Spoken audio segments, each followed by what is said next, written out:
ભારતીય જનતા પાર્ટીનો એક કાર્યકર કે નેતા જે પણ આપણે કહીએ કે જે ગુસ્સામાં દેખાઈ રહ્યા છે, સાથે ત્યાં પોલીસના જવાનો પણ ઊભા છે।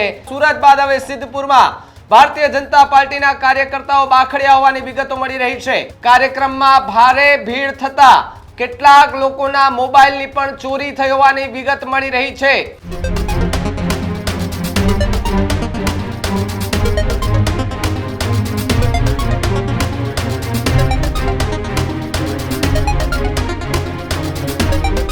સમાચારોમાં આગળ વાત ગુજરાતના રાજકારણને લઈને કરીએ તો ભારતીય જનતા પાર્ટીનો જે વિખવાદ અને વિવાદ છે ચરમસીમાએ પહોંચ્યો એવું લાગી રહ્યું છે। સુરત રાજકોટ બાદ સિદ્ધપુરમાંથી એક સમાચાર કે જ્યાં સુરત બાદ હવે સિદ્ધપુરમાં ભારતીય જનતા પાર્ટીના કાર્યકર્તાઓ બાખડ્યા હોવાની વિગતો મળી રહી છે। બીજી તરફ આગેવાનો અને પોલીસે વચ્ચે પડી અને મામલો થાળે પાડ્યો હોવાની વાત અત્યારે ચર્ચાઈ રહી છે। કાર્યક્રમમાં ભારે ભીડ થતા કેટલાક લોકોના મોબાઈલની પણ ચોરી થઈ હોવાની વિગત મળી રહી છે। ભારતીય જનતા પાર્ટીના નેતાઓનો જાહેરમાં એ ભવાડો જે છે તે સામે આવ્યો છે। સાથે જ જો વાત કરવામાં આવે તો નવા પ્રદેશ પ્રમુખના સ્વાગત કાર્યક્રમમાં લાફાવાળી થઈ હોવાના પણ સમાચાર મળી રહ્યા છે। બીજી તરફ સિદ્ધપુર ખાતે સ્વાગત કાર્યક્રમમાં પૂર્વ જિલ્લા પંચાયતના પ્રમુખને લાફો ઝીક્યાના સમાચાર પ્રાપ્ત થઈ રહ્યા છે। સુરત બાદ સિદ્ધપુર ખાતે પૂર્વ પ્રમુખ શંભુ દેસાઈને લાફો પડ્યો હોવાની ચર્ચા અત્યારે થઈ રહી છે। સિદ્ધપુર ભાજપ દ્વારા કોઈ વ્યવસ્થા ન થતા કાર્યક્રમમાં મોટી બબાલ થઈ હોવાની પણ વાત। અફરાતફરીના માહોલ વચ્ચે અનેક નેતાઓના મોબાઈલ ચોરી થયા હોવાની વિગતો મળી રહી છે। ભાજપના નવા પ્રમુખના સ્વાગત દરમિયાન લગભગ 1.5 લાખ રૂપિયાના મોબાઈલ ચોરી થયા હોવાના સમાચાર મળી રહ્યા છે। જે બાદ સુરત રાજકોટ બાદ હવે સિદ્ધપુરમાં પણ ભારતીય જનતા પાર્ટીના નેતાઓ એ અંદરો અંદર બાખડી રહ્યા છે, જેનો વિડીયો પણ જે છે તે સોશિયલ મીડિયા પર વાયરલ થઈ રહ્યો છે। જેમાં એક ભારતીય જનતા પાર્ટીનો એક કાર્યકર કે નેતા જે પણ આપણે કહીએ કે જે ગુસ્સામાં દેખાઈ રહ્યા છે, સાથે ત્યાં પોલીસના જવાનો પણ ઊભા છે।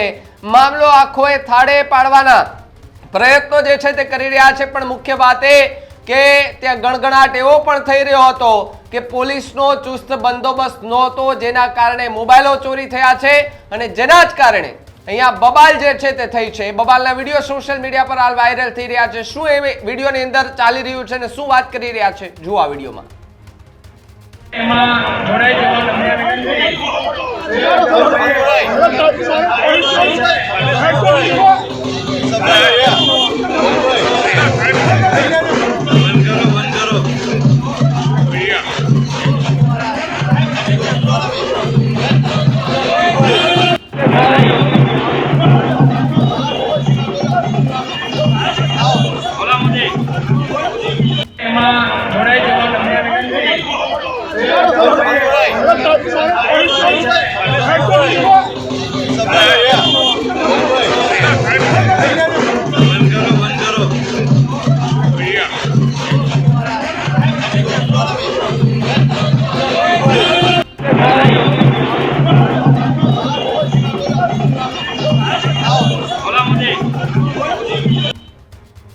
આજ મુદ્દે વાત કરવા માટે મારી સાથે મારા સહયોગી ફોન લાઈન પર કૃણાલ જોડાયા છે। કૃણાલ, જે રીતે સુરત રાજકોટ બાદ સિદ્ધપુરમાં નવા અધ્યક્ષને જે પરિભ્રમણ ગુજરાતની કરવા માટે નીકળ્યા છે, તેના સ્વાગત સમારોહ દરમિયાન એક બબાલના દ્રશ્યો સામે આવ્યા, શું વધુ વિગત?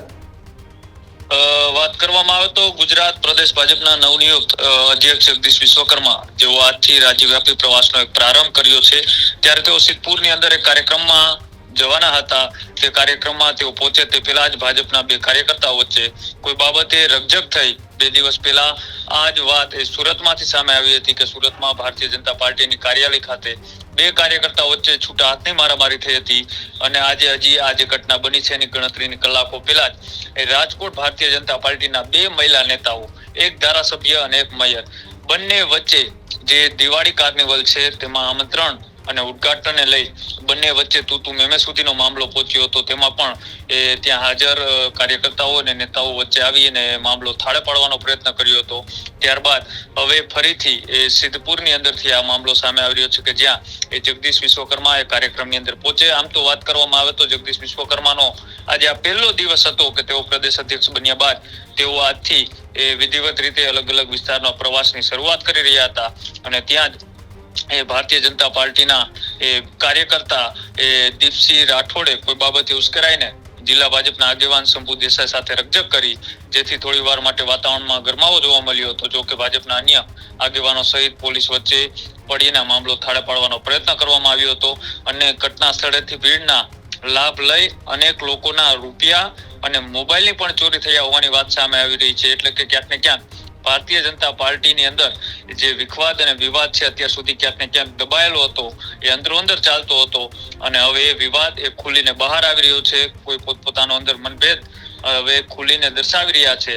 એ જ રીતના હવે લાફાવાળી થવી કેટલી યોગ્ય એ પાર્ટીની જે વિચારધારા છે, પાર્ટીની વિચારધારાને વરેલા નેતાઓ એ જાહેરની અંદર આ લાફાકાંડ કરી રહ્યા છે એ સૌ કોઈ જોઈ રહ્યા છે. અને સાથે જે રીતના જગદીશ વિશ્વકર્મા નવા પ્રદેશ અધ્યક્ષ બન્યા ત્યારથી લઈ અને ગણતરીના દિવસોની આ ત્રીજી જે ઘટના સામે આવી છે, આ ઘટના ગુજરાત ભારતીય જનતા પાર્ટી માટે એક ચિંતાજનક સમાચાર કહી શકાય કે જ્યારે નવા પ્રદેશ અધ્યક્ષને એ પાર્ટીની જવાબદારી સોંપવામાં આવી છે, તેઓને એકજૂટ કરી અને પાર્ટીને મજબૂતાઈથી આવનારી ચૂંટણીઓમાં એક સાથે રાખી અને ચૂંટણી જીતવાની વાત છે. તે પહેલા જ ક્યાંક ને ક્યાંક આ જે દ્રશ્યો છે, આ દ્રશ્યો કંઈક અલગ સૂચવી રહ્યા છે. આવનારા દિવસોની અંદર કંઈક નવા જૂની થાય તો નવાય નહીં. તે પહેલાના ત્રણ ઘટના એક બાદ એક એ ઘટનાઓ એ ભારતીય જનતા પાર્ટી માટે અત્યારે મુશ્કેલી સમાન બની ગઈ છે.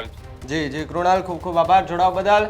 તો જે રીતે ભારતીય જનતા પાર્ટીના નવા પ્રદેશ અધ્યક્ષ કે જે ગુજરાત ભ્રમણ કરવા માટે નીકળ્યા છે, ગુજરાત ભાજપના નેતાઓને મળવા માટે એ ગ્રામ્ય વિસ્તારોમાં પણ ફરવાના છે, પરંતુ આજે તો જો અંબાજીથી શરૂઆત કરી છે, સિદ્ધપુર ખાતે પહોંચ્યા હતા.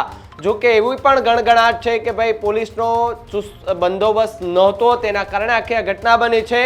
જો કે વાત એ પણ છે કે પ્રતિક્રિયા મીડિયાને નવા પ્રદેશ અધ્યક્ષ જગદીશ વિશ્વકર્મા આપવાના હતા, પરંતુ આવી રકઝક થઈ એટલે એ પણ સીધા ત્યાંથી રવાના થઈ ગયા છે.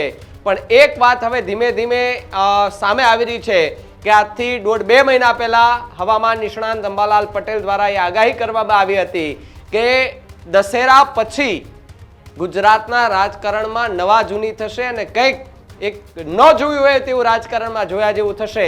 અને હાલ અત્યારે એવું જ જોવા મળી રહ્યું છે કે છેલ્લા 48 કલાકથી ભારતીય જનતા પાર્ટીની અંદર અંદર જે વિખવાદ છે એ અંદર તો હતો જ, પરંતુ હવે બહાર આવી ગયો છે ને ચરમસીમાએ પહોંચ્યો છે. હવે આગામી સમયમાં ભારતીય જનતા પાર્ટીના નવા પ્રદેશ અધ્યક્ષ જગદીશ વિશ્વકર્મા એ પાર્ટીની એમણે જે કમાન એમણે સંભાળી છે, હવે આ વિવાદ અને વિખવાદને કેવી રીતે શાંત કર્યું છે એ જોવાનું રહ્યું.